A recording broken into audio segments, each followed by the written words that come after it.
Hey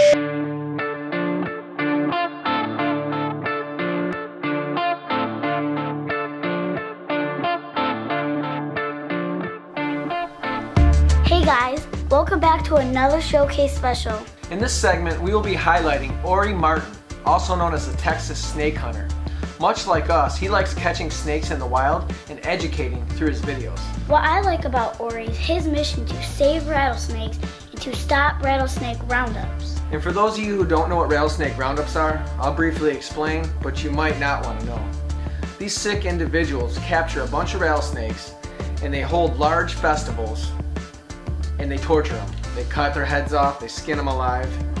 It's a sick act of animal cruelty, and I don't know how it goes on, and we need to stop this. The sad part about it is parents are getting their children involved with a sick act of animal cruelty. I don't even want to watch their videos because it makes me furious, sad, and even when it makes me cry. Here's our interview with Orry Martin. Check it out, support him, and subscribe to his YouTube channel at the link below. Thanks guys.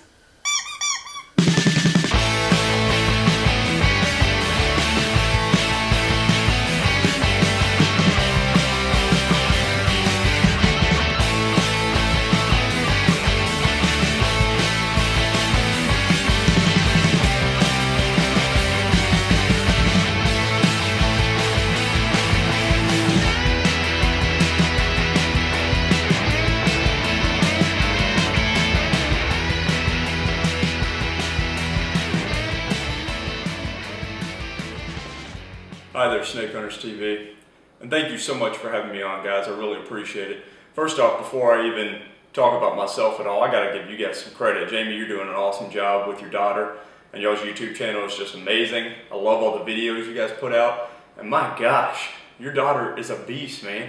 She takes those bites from those snakes like it's nothing. She just acts like she has no fear, and ooh, I hope my kid is half as cool as yours whenever I do have children in the future. So far, none just yet, but hopefully it'll be in the plans. Right now I'm sitting with my male gray banded king snake. This guy actually used to be a breeder king snake that I got from a friend. He's a little bit thin. Like to keep him a little bit lean whenever they're breeding, but I like to get a little bit of meat on my snake's bones. But beautiful Lamprobeltis alterna. I gotta love these gray banded king snakes. Hi, I'm Orry Martin, the Texas snake hunter, and I run a YouTube channel which kind of started off as a way to educate my students about local native snakes. A lot of people think that, hey, I gotta travel really far to be able to see cool snakes, when people don't realize we have some really awesome snakes right here in our own backyard. And so it started off as just a channel to introduce people to snakes right here locally. And I just got more and more video requests and people wanting to see different snakes, so I started expanding and I filmed Arizona snakes about 2 years ago and just been having a blast ever since then, and it's kind of gone into something more than that, and hopefully we'll continue to develop into something more than that. And I'm having a blast filming snakes. I definitely love it. I've been kind of slacking a little bit because I need to get a new camera. My computer's just crashed, so kind of like a whole bunch of stuff's happening at once, but I'll get back into filming them as soon as I can. I was actually born in Vivian, Louisiana, Caddo Parish. It's basically the northwestern corner of Louisiana. And I was raised on pretty much woods, and that's it. And my only friend was my 20-year-old brother, and then I had an older sister as well.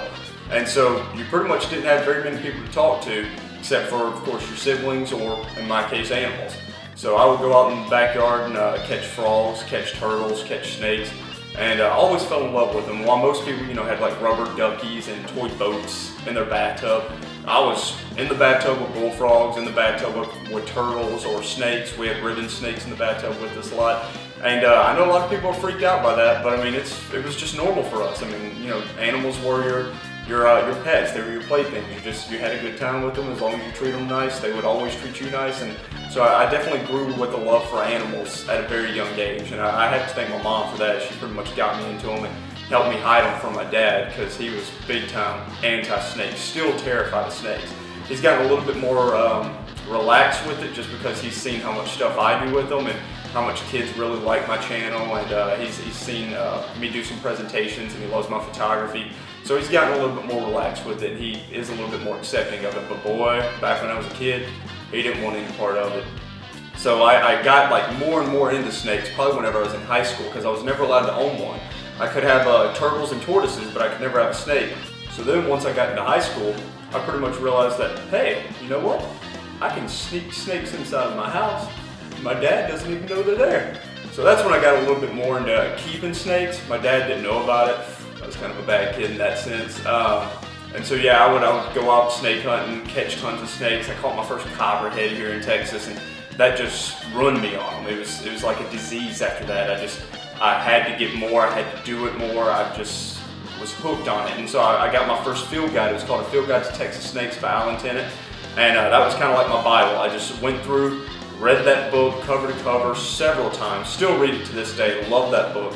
And it gave me the guidance that I needed in order to figure out where to go to catch certain species of snakes. So it became my mission to kind of like, let me see if I can catch every single snake in the state of Texas, or every single one of them mainly in my area, but hopefully to expand all over the state of Texas and film them, educate people about them. So I started filming snakes, and I wish for the life of me I could find those films, because oh my gosh, you want to talk about before my voice changed, I was real skinny, sounded like a little girl, and I was filming snakes then, but having a blast, you know, having an absolute blast. And then I got in college, finally got my first professional camera, and we set out and we started filming snakes in West Texas, and been doing it ever since then, and absolutely love it, man. I've been having a lot of fun doing it, and I hope to continue doing it for a long time.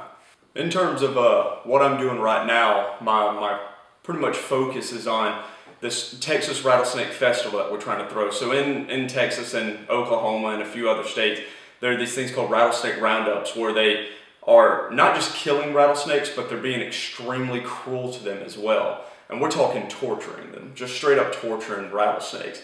And these events have been going on for a while. It's just people never knew what really occurred at them. And recently, the group that I'm with, Rise Against Rattlesnake Roundups, has surfaced a lot of the stuff that goes on with them, a lot of the cruelty aspects. And you can see a lot of the stuff that goes on my YouTube channel. Just type in Rise Against Rattlesnake Roundup, and that's the video that's got a lot of the footage in there. And I've been giving presentations too across Texas about these rattlesnake roundups, basically trying to bring about awareness and for people to get angry, to want to change these things and or shut them down, just get something to happen that's different. And so we're kind of taking a swing from Florida. They had rattlesnake roundups in Wells where they killed eastern diamondback rattlesnakes. And one gentleman who owned one of the roundups, he was approached by a wildlife officer, and they were like, hey, you know, eastern diamondback populations are going down. What would you say if we took your roundup and turned it into a celebratory festival where we educated people about eastern diamondbacks? We didn't kill them. We actually released them and everything. And the guy actually had the courage enough to say, you know what? That sounds good. Let's do that. So he was the first one to reform his roundup into a festival. And you know what? He gets more people to come to his festival than they actually show up to roundups. So a lot of the roundups around Florida have followed suit. They've turned into non-kill events, are now helping to protect and educate about the eastern diamondback. And we're trying to get that same thing to go on here in Texas. So we're throwing the very first non-kill celebratory rattlesnake festival here in Texas. It'll be March 8th and 9th, and it's going to be at the Dell Diamond. It's a huge, giant place, and we're going to have a native display, a non-venomous native display, tons of snakes, plenty of photo opportunities. It'll be a kid-friendly event. We'll have tons of activities for kids to do. We'll have live venom extractions from the Kentucky Reptile Zoo. They're going to be giving presentations on how venom can save your life. And we're basically going for high attendance rates. We want people to come to this event, have a great time, and learn why rattlesnakes are worth saving and what you can do to help in their conservation.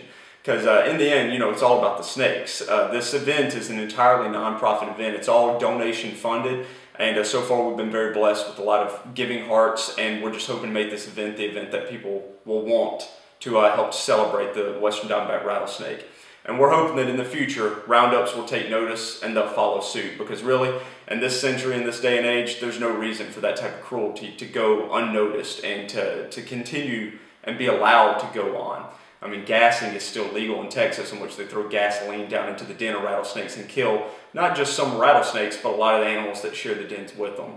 Very, very crazy things. And so we're hoping to get these things changed in the future. And this celebratory festival in which we praise these rattlesnakes and educate the public about them is definitely a step in the right direction. So any help we can get in terms of publicity for that, helping us to market it, and we also are in need of volunteers to come help us work it.